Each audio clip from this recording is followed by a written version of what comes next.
So welcome everyone. This is season 4, episode 6 of Love Plants, where a fellow plant lover and my guest who is passionate about gut health and the gut microbiome joins me for a 30-minute chat.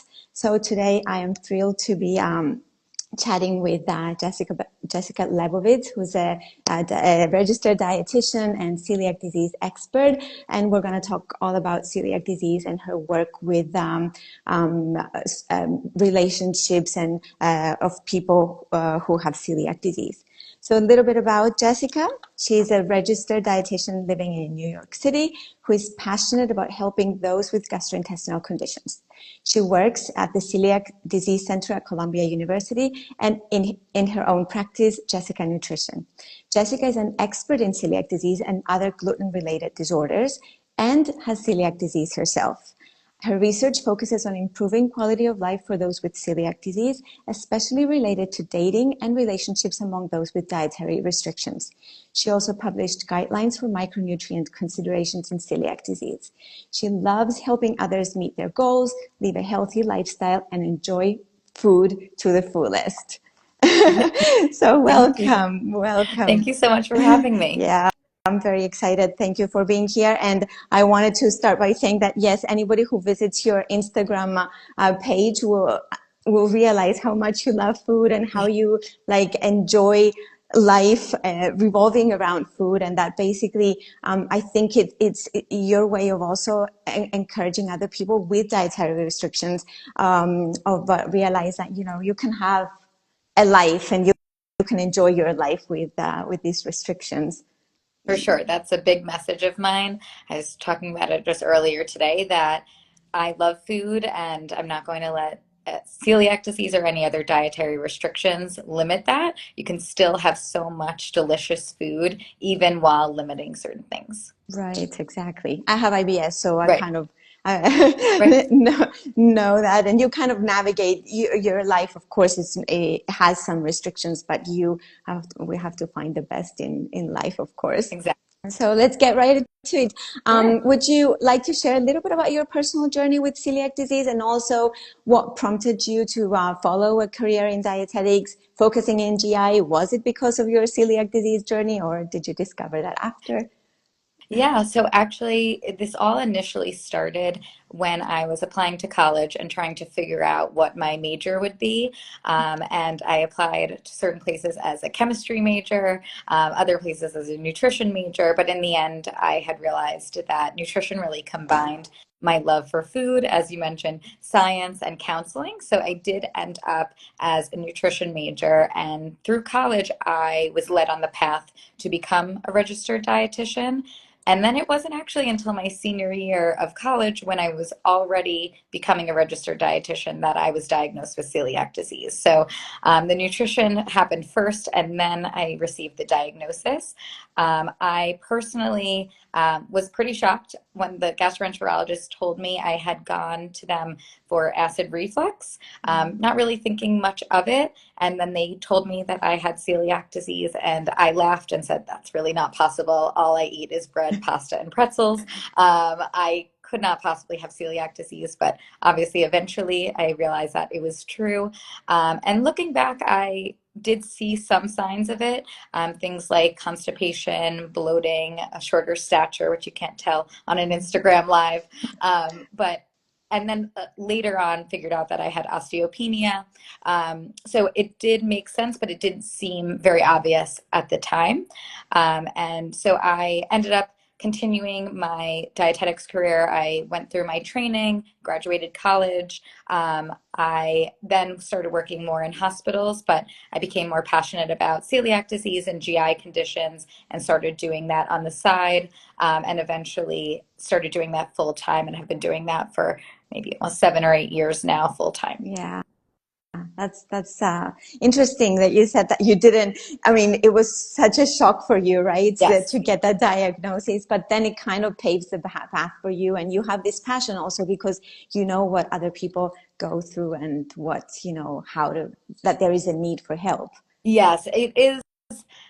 in some ways amazing, in some ways sad that, people relate to it so much that I'm able to say, yes, I experience those things day to day that you're experiencing. And so Mhm. in my counseling, it can be very helpful to say, I know those emotions. I know those brands of products. So that has been helpful as a dietitian in this field. Yeah. Yeah, I can imagine.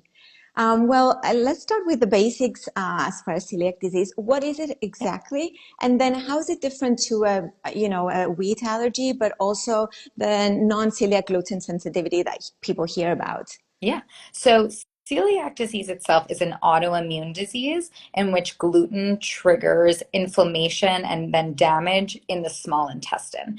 On the other side of things, wheat allergy is a different type of immune response. It's more of an allergic reaction to wheat, not gluten, but wheat. And symptoms can occur within minutes to hours and range more from swelling to anaphylaxis. And diagnosis for that is going to be made based on skin prick tests or blood tests looking at IgE antibodies. So they do differ there. And then the non-celiac gluten sensitivity, some people call it non-celiac wheat sensitivity or just generally gluten sensitivity. That is a newer condition that is a little bit more loosely defined, but currently the definition is that individuals who have basically these types of reactions to gluten, whether they're intestinal, so things like the bloating, abdominal pain, diarrhea, or extraintestinal symptoms like brain fog, headaches, fatigue, or both. Um, if that goes away after eliminating gluten, then that is more likely going to be the diagnosis. And that's only given after both celiac disease and wheat allergy diagnosis have been excluded. So if you have been ruled out for those other things, but you are still having those types of reactions, then it might be a non-celiac gluten sensitivity. Right. But there's an obvious distinction between celiac disease because that's autoimmune and it can also be, it has a lot of other risks associated with health that in Absolutely. And the testing for celiac disease is more defined in that, we do look at celiac antibodies. We have endoscopies and biopsies to look at the intestines to make sure that it is in fact celiac disease, whereas a non-celiac gluten sensitivity, they're not going to have those markers to show that it actually is. right, exactly. And for anyone who's not really familiar with gluten, like what it is Yeah. exactly, could we give some examples of what cereals would have it, like what grains would have gluten? Yeah, yeah. So you hear gluten all the time, but then if you're actually asked what gluten is, sometimes people don't necessarily know. So Exactly. gluten is actually a protein, even though we associate it with the carbohydrates, which I'll get to, but it's actually a protein that's found in wheat, barley, rye, and that gives structure and elasticity to food. But the big things that you'll think about it in are breads, pastas, cookies and cakes, crackers, things like that. Some trickier ones I was just mentioning with the patient, couscous, is really pasta. So that is going to be another source, but you might not necessarily think of farro. Farro is also wheat, so farro is not gluten-free. Spelt is another source of wheat, so not going to be gluten-free. So those are going to be some of our major sources. Yeah, yeah. So that's why it's always great to, of course, get some guidance so that you don't over restrict, but also which ones are off limits. Exactly. And we do want, to have variety in the diet. Of So we want to course. make sure we are including things like quinoa, buckwheat. Buckwheat, a very confusing one because the wheat is in the name, And but it wheat. actually is gluten-free. Whereas sometimes people really do think farro is okay, but that one is Yeah. not. So making sure we know the distinctions between which grains are okay and which ones aren't. Right. And uh, we'll get into that a little bit more, hopefully, towards the end. Yes. What about symptoms? What are some of the major symptoms and some things that might, go not unnoticed, but like maybe ignored by people? Like you said, you thought it was acid reflux, but what would be some symptoms to look out for? Yeah, so celiac disease is very cool. It's a unique disease because it presents in so many different ways. And in some ways, that's really interesting from a medical perspective, but in other ways, it can be really difficult to diagnose. People could go many years without getting a proper diagnosis because it overlaps with a lot of other conditions. But the three main categories of symptoms or signs for celiac disease would be gastrointestinal. So these are going to be your more obvious ones that people think of when they think of celiac disease, like the abdominal pain, the bloating, nausea and vomiting. It also could include the malabsorption or failure to thrive, diarrhea, constipation, pancreatitis also. Mm-hmm. The other side of things would be neurological. So things like headaches and migraines are associated, anxiety and depression can be associated, numbness or tingling. So things like peripheral neuropathy, brain fog, all of that can be signs and symptoms of celiac disease.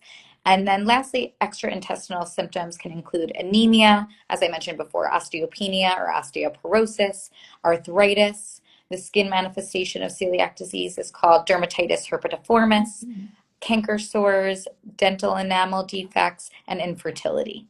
So it's a big spectrum of Yes. Yes, symptoms. and I'm only scratching the Yeah. surface. So there's definitely more Mhm. signs too, but those are some of the main ones that we see.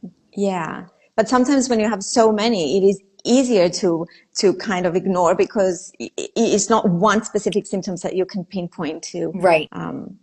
Right. specific for the It's disease. not necessarily so clear, or you just feel like that's your normal, or something like the bones, the osteopenia and osteoporosis. People might not necessarily know that they have that unless they were tested, because younger individuals aren't Right. necessarily screened for that unless there was a reason for it. Right, exactly. Yeah. So things to bear in mind. And as far as myths, because obviously with this come a lot of myths, and for people to be aware, what would be the one thing that you would, you'd love to debunk and that you think is important to stress in conversations like this? Yeah, so there's so much out there. So the internet has a million myths on celiac disease and gluten. So if there's anything you want me to cover, just let me know. But the big one that I like to talk about is fairly simple. It's just that everyone with celiac disease is different. You will see different sensitivities, different tolerances, different timing for healing. Even within families, one sibling could heal one way, or the parent could heal a different way. So we want to make sure that everyone is working with a specialized gastroenterologist and dietitian to really figure out what's right for them and how strict they need to be on the diet. Obviously, blanketly, we tell people to follow a gluten-free diet, but we want to make sure that they are healing, their antibodies are normalizing, and that they're also balancing their quality of life and able to live life as normally as possible within what is right for them. Yeah, yeah, that's something that I had in mind also because you hear a lot of this conflicting advice, oh, if you have a little bit of this, it's not going to harm you. And then you hear, other stories where people will have breadcrumbs and they'll feel so bad, Right. or, also they will be genuinely stressed about causing harm to their body. So I think it's important to explain this, that there is a range to the healing and a range to people's tolerance. But at the end of the day, the gluten-free diet is what is Right. recommended, correct, for Right. this. Yeah. And I think what I tell all of my patients is that I don't recommend any intentional gluten intake.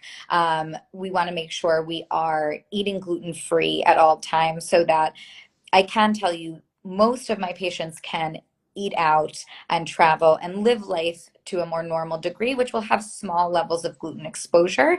I also teach in my sessions how to ask the right questions and how to advocate for themselves so that they're as safe as possible.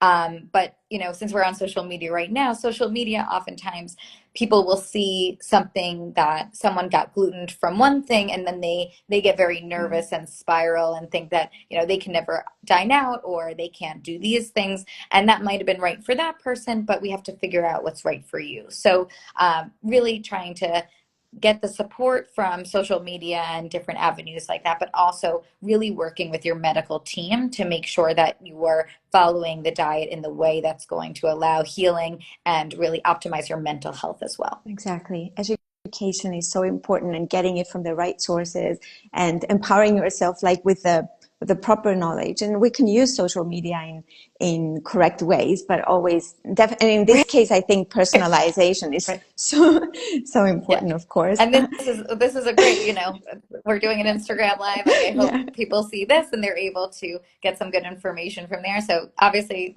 very beneficial Of as well. course, yeah, definitely, definitely. You mentioned, how people dine out, and some people are afraid to do that, and of course, in relationships and dating, you've done a lot of research on that. That's something that you focus a lot on. So, obviously, with restrictions and with symptoms as well, people are sometimes afraid to dine out and or have dates, or their friendships and relationships. What are some of these challenges that you see commonly that people report, and then we can discuss how we can support some of people with celiac Yeah. disease. So my study came about because I was seeing this in clinic. So a lot of the research on celiac disease shows how difficult dining out is, just even, on a day to day, all the pressures that come with speaking up and finding gluten-free food and not being gluten. But there wasn't really any research or studies on dating. So I expected, obviously, from hearing from my patients, but I pretty much expected that the challenges would be even more so when you have celiac disease compared to the general population, because there is that added pressure of asking about the food and all this research backing up how dining out is so stressful. And we do know that dining out is a big part of dating. So a lot of dating does revolve around food and restaurants and things like that. And so we did find that people really found the biggest struggles for them was the dining out, also communicating their celiac disease to a partner, experiencing some negative emotions maybe while doing that or trying to dine out, things like sadness, shame, embarrassment, anger, unwanted attention, and fear. And then also kissing and intimacy. Those were all things that people brought up as struggles that they were dealing with. Mm-hmm. Interesting. In what respect, like kissing and intimacy, is it again fear of getting exposed to gluten, or is it more related to symptoms, like bloating and Yeah, I gastrointestinal think symptoms like both. that? So in my study, we found that 39% were hesitant to kiss their partner because of their celiac disease. We didn't dive specifically into that, but my assumption on that was they were afraid of the gluten Mm-hmm. exposure in that case. And then 23% reported that they felt their celiac disease interfered with their physical intimacy. So that could be gluten related, or that could just be symptom related. We didn't necessarily ask specifics on that, but it's probably a combination of both Yeah, there. yeah, makes sense. And also the added stress of having to deal with the food restrictions, that has an impact also in the intimacy, for sure, Absolutely. Yeah. for So all sure. of this impacting, and I think we talked very briefly that, this made it so that half of our participants were hesitant to even go on dates in the first place. We also found that people were uncomfortable bringing up these topics on a date, and which led to some riskier behaviors. So 28% did engage in riskier behaviors on a date, and 7.5% admitted to that intentional gluten Yeah, intake. So for someone that can be very significant, if this is a part of their life, this could be a reason why they have not fully of healed. course, of course. Yeah, and these are, I mean, important statistics too for people to hear. So how can we, or loved ones, relatives, friends, help overcome some of these challenges, or make it easier for people in social settings? Yeah. Um, So I'm going to start with my personal favorite yeah. as someone with Mhm. celiac disease is having a family member or friend pretend that they are the one with celiac disease, and giving a little bit of a break of having to always be the one with the mental burden of advocating. So, some of my family members will pretend that they are at a restaurant and order for me. And I know some of my patients have that as well. But more generally, just being open-minded and less judgmental if you are hearing about this for the first time, and just allowing that person to really give you education and advice on how they are moving through life and what's going to be right for them. So one thing I would say is anticipating someone's gluten-free needs. So if it's a holiday or an event or something where maybe we want to think ahead of time about the menu, will there be gluten-free options? But also really letting the person drive the car on it in terms of what are they going to be comfortable with? Because I think something that gets very tricky, and I'm sure you're familiar with this as well, is someone saying, oh, I'm going to make someone a gluten-free option, but I'm not really going to ask any questions about it. And that can get really uncomfortable where they might not have known if the preparation was appropriate. Do they know as much about what is gluten-free as the person that they're making it for? So really, communication is probably the biggest thing of making sure that each person feels comfortable with the situation, whether you're showing the labels of the food you're using, how you plan to prep it, or what you're thinking for the menu. And if the person feels most comfortable bringing their own food, just being open to that and allowing them to do what they feel is right for them. Yeah.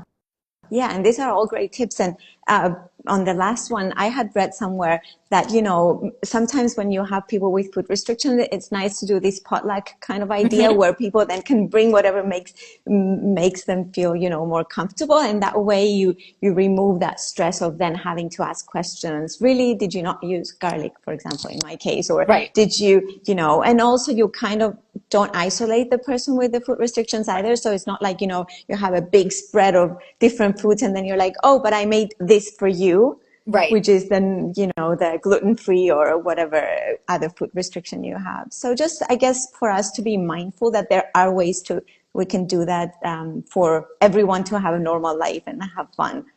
Right. Yeah. The potlucks are fun. Then you get to see what everyone else is making and you feel comfortable. And that's definitely advice that I give to a lot of my patients for different types of events is making sure that you're bringing a substantial enough dish for yourself. So, that you will feel full and satisfied, but maybe you'll be able to sample something else that's available. But at least you have your belly full.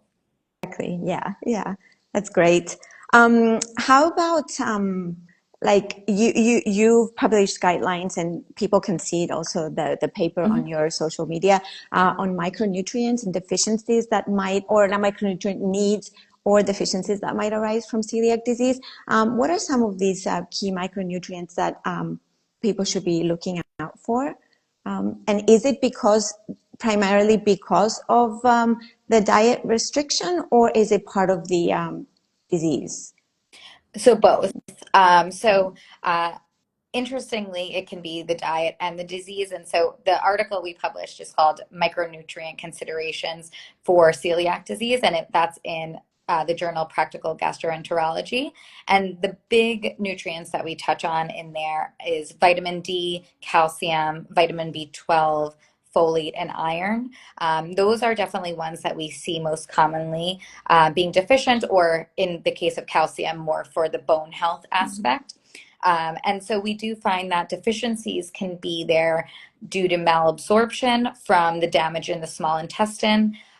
It can also be there because of lower nutrient profiles in gluten-free products. And then there's also a lot of other additional dietary restrictions in our patients. So whether that might be lactose intolerance or vegetarian diets, but we see all across the board where I have plenty of patients with IBS as well as celiac disease. So there's definitely overlap of different dietary restrictions, which can add to the potential for Right. deficiencies.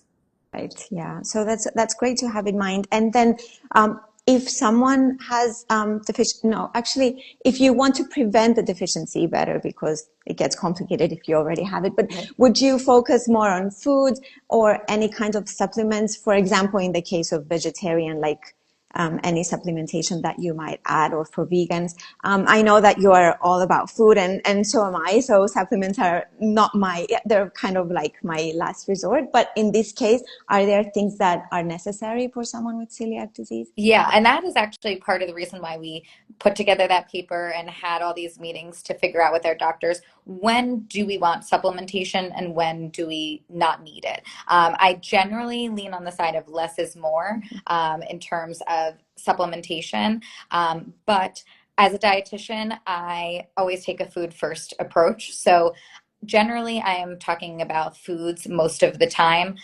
Most of my patients can get enough of their nutrients through food. So celiac disease is great in that once you're on a gluten-free diet, you are healing the small intestine, and absorption rates really should be equal to the general population. So obviously at diagnosis, it's a little bit of a different story, but once you are following the gluten-free diet, things heal up and you should be able to absorb those nutrients. So you're not necessarily at increased risk once you're healed for a deficiency. But that being said, we still oftentimes have to strategize how to get all those nutrients in while restricting gluten, because you're not necessarily taking in all of the same foods. Gluten-free products are not fortified in the same way as gluten-containing products. So in that way, we really need to make sure we're strategically putting in certain foods. So for example, a lot of the wheat breads will be fortified with certain nutrients, but we found that if you include a lot of the gluten-free whole grains, so things like that we mentioned before, like the buckwheat, quinoa, sorghum, teff, if you are incorporating more of those, you're able to intake as much of those or enough of those nutrients to be in line and not to be deficient. So that's definitely something that we really encourage for our patients. And in terms of supplementation, we came to a consensus with our team that a multivitamin is really only necessary if you're not able to get all your nutrients through food. So if you can't do that for various reasons, then a multivitamin is necessary and recommended. If you are deficient in a specific nutrient that we find through lab work, then we would either recommend a multivitamin or specific nutrient supplementation. And in the table of that paper, we really go into very specific recommendations for how much, what type of supplement, when to supplement based on the labs. This is more for clinicians to use to guide their patients, but it's definitely something that you can bring up with, if you're a patient, bring up with your clinician and see if it's appropriate for you to start one of those supplements. Yeah. And of course, the more you know, the easier it makes the conversation with your clinician for sure. And you suggested several of the the quinoa and the I guess legumes, stuff like that, all would work. But would you like to tell us a few more of the favorite gluten-free foods that would also support the diet in ways that that you would prevent deficiencies and get like a whole Yes. balanced Yeah, diet? for sure. I think the advantage of the gluten-free diet is that all the naturally gluten-free foods are pretty nutrient packed. So that is helpful in that way. So if we're focusing on meat, fish, eggs, nuts, seeds, dairy, and the gluten-free whole grains, we can eat a lot of those nutrients that we need without the extra cost that a lot of the gluten-free substitutes do have. So obviously it feels super, super restrictive to be on a gluten-free diet, but when you think of all of the naturally gluten-free foods out there, it's endless. There's so much, and a lot of those are going to be the ones that are packed with the nutrients that we need to avoid the deficiencies. I think in terms of my favorites, I could probably, I love food, as I've mentioned. I could probably name a ton, but I do have my set breakfast pretty much every single day of Greek yogurt, blueberries, cinnamon, pecans, ground flax meal, all that together, mixed together. And so that is probably one of my go-tos, since it's basically a daily thing for me. Right. And it's a special one, and you get your fruits and your yogurt and everything, and your seeds, everything to Right. start the day. Right. And I forgot to ask, I wanted to Yeah. clarify about oats, because Mm-hmm. there's Yeah. this misconception again about one of these misconceptions. Are they gluten-free? Do you, as a celiac disease patient, you have to get the gluten-free oats, correct? Yes.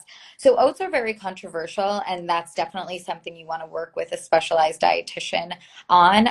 So I have worked with other celiac dietitians to basically create sort of an algorithm of when is it appropriate to make changes or adjustments in a patient's diet regarding oats, and when should they stay in there, no problem. So the one thing that is consistent for anyone with celiac disease, they want to be eating oats that have a gluten-free label on it, and they don't want to eat any oats that don't have a gluten-free label. So oats are naturally gluten-free, but because they're generally grown on fields that are shared with gluten-containing grains, they have more risk of exposure through harvesting and manufacturing. And so a lot of times that amount could be higher than what we call like 20 parts per million, which is the concentration of gluten that's safe for someone with celiac disease. So if it has the label on, that means that that product goes through a special protocol to clean them and test them and be below that 20 parts per million. And if it doesn't have the label, it doesn't go through the protocol. So it's definitely riskier. So whether it's oatmeal, oat cookies, oat flour, oat milk, oat, anything with oats, we want to make sure that product has a gluten-free label on it to begin with before someone with celiac disease should have that. In terms of whether you should eat oats while having celiac disease or not, it depends on so many different factors. If you are eating gluten-free oats and have no problems, your symptoms are fine, your antibodies are good, your intestines are healed, then there's nothing that we would change about it. But if any of those things weren't exactly how they should be, then that would be something that you would discuss with your dietitian, and we'd look at how frequently are you eating the oats, what type of oat products are you having, what brands, what is the bigger picture, and how are you doing, and kind of see if oats are something that we need to adjust. Yeah. Well, thank you. This is really important, I think, to get out there, and thank you for sharing it. And it's, again, it's one thing that shows that first of all, we have to be aware and to look for gluten-free, etc., but also that each body will deal with food in different ways. So always talk to your clinician and get advice for these things. Absolutely. Yeah. And you have a lot more. I mean, there's so much we can discuss in 30 minutes, but you have a lot more on your social media and website. And would you like to tell people where they can find you for more information, how they can reach out to you, and what you offer? Yeah, for sure. So obviously we're on here. My handle is at gfree_RD. So you can definitely check out my social media platforms under that handle, where I share most of my things that are going on, different things in terms of products, travel, restaurants, and recipes, and all different things like that. And then I do offer one-to-one counseling for celiac disease, also for all other GI conditions, obviously IBS, and I do specialize and work with gastroenterologists. So not everybody has celiac disease, but they might have gluten intolerance, or they just have, other things that I see as well. So I work, as you mentioned, at Columbia University Celiac Center and in my own private practice, Jessica Nutrition. Yeah. Wonderful. And we should say that on your social media, you also give a lot of restaurant recommendations or your experience in a restaurant, and you share the food. So you also give people ideas of what they can have. And they're not all gluten-free. I mean, restaurants, right? So it's good. It's a good guide for people to see. And also it's quite mouth-watering food that you put out there. Yes. I'm kind of the guinea pig of trying out these restaurants myself. But yes, I have celiac disease, so I'm eating gluten-free. Anything I post on there is something that I'm eating. And I don't only eat at strictly dedicated gluten-free restaurants. I think that's really difficult, and the availability to everyone across the world is not necessarily there. But like I said, I teach how to navigate those situations. And it seems that, for myself and for my patients, that can be very successful. Yeah, very empowering, because like we said at the beginning, you feel like you can lead a normal life and enjoy life to the full, which is part of your life motto. Exactly. Well, that's wonderful. This has all been so helpful and so insightful. So before I let you go, I'm going to ask the last question that I ask every one of my guests. Even though you did mention a lot of favorites already, but what would be your one favorite plant-based ingredient, food, recipe? Of course, in this case, gluten-free. And why is it a favorite? Yeah, so I think anyone who knows me knows what my answer would be. My answer is quinoa. I feel like I'm a quinoa queen. I love quinoa. It is so versatile. There's so many different recipes that you can use with quinoa. It's obviously one of those starches that can really mix up the gluten-free diet. But it's so exciting because it's basically a seed or a pseudo cereal. Mm-hmm. It is native to South America and it has this soft, crunchy texture. I love that it can absorb dressings and sauces without becoming soggy, and still maintaining its structure pretty well. From a nutrition perspective, it is cool because it's a complete protein. It has all those 9 essential amino acids, unlike a lot of other plant-based proteins. It also has a lot of fiber, even in comparison to other grains. And as I mentioned, the gluten-free diet becomes very dominated by rice, corn, and potato. And part of our job is oftentimes really trying to diversify the starches that are in the diet to get all those nutrients that people need. So quinoa is such an excellent choice to help with that. And I love a quinoa salad. I am always making different quinoa salads. And I think since I'm going to talk about this, I'm going to post all of them and put them into a highlight so that Sure. people can see. But I can't say enough about quinoa. Yeah. Oh, I feel you. I love quinoa and in salads you can mix it with fruit and with vegetables and everything and it's really great and it has this nutty flavor Mm-hmm. that also comes out and I mean my husband's from Ecuador, so I was introduced to quinoa Right. through him, but I mean for me it's also great because it can replace like recipes that in the Mediterranean diet we use a lot of bulgur wheat. Right. So in my case, that can be irritating and quinoa Right. is not. So it's like you said, it's a great alternative. And also we do want to diversify for our gut microbiome as well. So the more fiber and the different grains and pseudo grains we include, the Yeah. better. Yeah, Yeah. absolutely. Yes. So if we can be on quinoa's PR team, I'd be happy to take on that job. Yeah, that sounds about right. Well, wonderful. I'm going to share once you've created the highlight with the quinoa Awesome. recipes. Thank, We can share them. We can talk more about our love for quinoa. But thank thank you. you again so much for your time and for sharing your expertise with us today. It was great. Thank you so much. This is such a great series, and I'm so pleased that I was able to be on. Oh yeah, my pleasure. Thank you. Take All right. care. Have a good day. You too.